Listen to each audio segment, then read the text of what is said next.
The gymnasium is silent, but for the faint hum of the electric lights swinging overhead, casting long, wavering shadows across the concrete floor. Footsteps echo sharply in the empty hall as guards move with precise, measured steps. Chains rattle. A rope swings gently from the gallows in the center of the room, creaking like the groan of history itself. The air smells faintly of damp concrete and old wood, cold enough to bite at the skin through thin uniforms. Inside, 10 men wait. Architects of terror. Governors, generals, strategists, and ideologues, each one once powerful, now stripped to the bare essence of their mortality. Their faces are a gallery of reactions: fear, defiance, pride, resignation.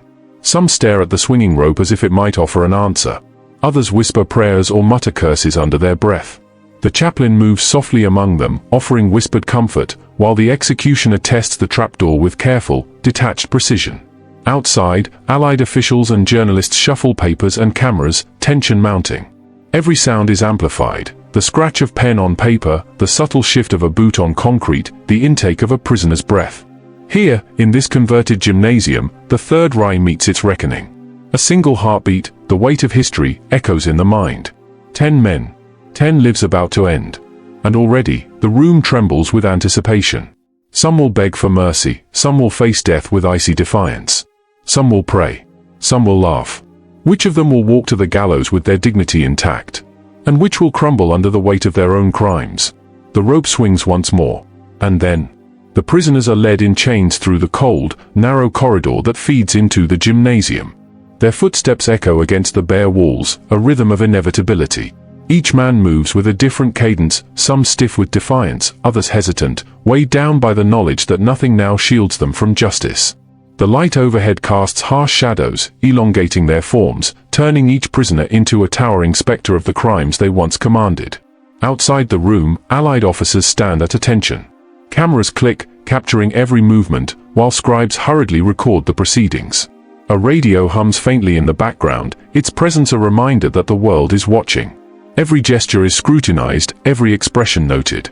The press is tense, aware that they are witnessing not a performance, but history, raw, unflinching, and final. The air inside the gymnasium is thick with anticipation. Guards shift uneasily, gloves tightening on rifles, eyes scanning the prisoners. A chaplain kneels briefly beside Hans Frank, murmuring a prayer that hangs faintly in the stillness. Streicher shouts something inaudible, a spark of defiance that slices through the tension like a blade. Keitel adjusts his uniform with meticulous precision, rigid and composed, as if his lifetime of military discipline could carry him through these final moments. Objects seem amplified: the scrape of a shoe, the subtle swish of chains, the faint creak of the gallows under its own weight. Here, movement tells the story. Not words. Not judgment. Just the choreography of history itself, preparing to deliver its verdict.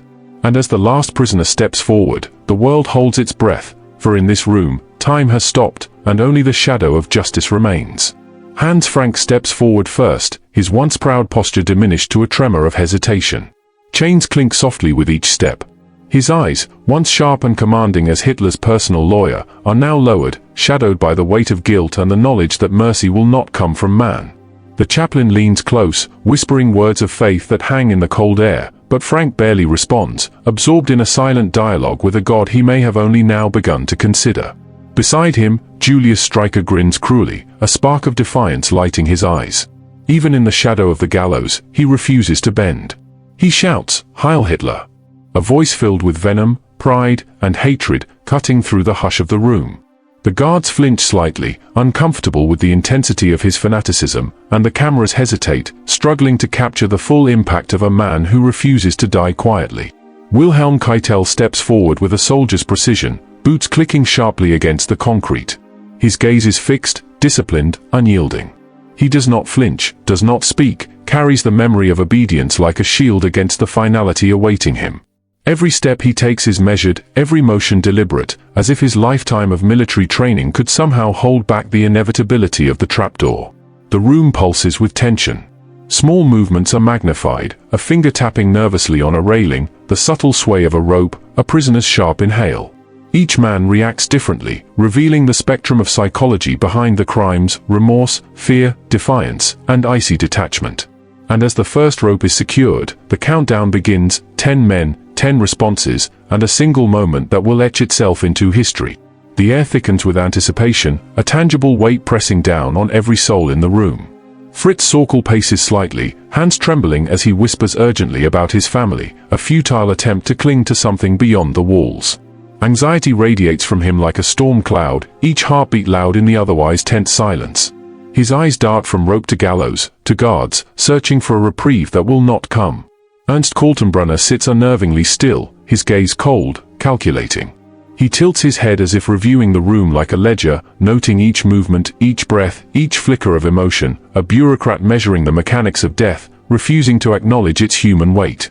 Wilhelm Frick mirrors him, methodical, unemotional, focused on the ritual and procedure as if the gallows were merely another form to file. The contrast could not be sharper. Hans Frank bows his head in prayer, muttering faintly, the lines of guilt etched deep into his face. Streicher shouts again, his voice slicing through the tension, forcing guards to steady themselves against the ripple of shock. Keitel walks forward, unwavering, each step precise, as if the discipline of decades could shield him from the gravity of the trapdoor below. The room itself seems to react. Chains clink like distant thunder, the rope sways, the gallows creak under invisible pressure, and shadows stretch unnaturally across walls, twisting like memories of the atrocities these men orchestrated. Every glance, every tremor, every whispered word becomes amplified, a pulse counting down to the inevitable. And then, as the executioner positions the first condemned, the room holds its breath, ready for the fall, yet none can escape the silent, electric dread of what comes next. The first trapdoor swings open. Silence explodes into tension as the rope tightens and the first man's weight drops. Hans Frank kneels for a final instant of prayer. Whispering words that vanish into the cold air, his face pale but serene. A single bead of sweat drips from his brow, catching the dim light, as though time itself pauses to witness his surrender. Streicher shouts over the quiet, venom and pride mingling in every syllable. Heil Hitler! His defiance cracks the air like a whip, forcing a soldier to blink involuntarily. The executioner's hand is steady, but the eyes betray the strain. To end a life so fanatically unrepentant is a test of composure itself. Keitel steps forward with unwavering precision, a soldier until the very end. Boots strike the concrete in a rhythm that echoes authority, even in the shadow of death. His lips remain pressed, eyes focused on some distant point, a man defined by discipline, unyielding even as the trapdoor yawns beneath him. Fritz Sauckel trembles violently, muttering fragmented thoughts of family, regret, and fleeting hope. The gallows loom over him like a judgment beyond comprehension. Kaltenbrunner and Frick watch clinical, detached, their expressions masks of cold efficiency, spectators in their own final scene. Jodl calmly adjusts his cuff, like a professor at his desk, intellectualizing each heartbeat, each step toward inevitability. Seyss-Inquart surveys the room with calm superiority, as if analyzing a historical experiment rather than facing its fatal conclusion. The room pulses with chaos, chains clink, ropes sway, whispers collide with shouts, and the gallows creak under invisible weight. Every eye, every motion, every breath hangs suspended between life and death. And as each condemned man faces the final moment, the echoes of justice reverberate, unrelenting, uncompromising, and absolute. Arthur Seyss-Inquart steps forward, calm, deliberate, like a scholar walking into a lecture hall rather than a room of final judgment.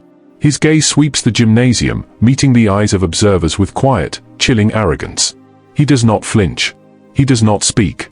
History, he believes, will remember him, even in this moment of ultimate accountability.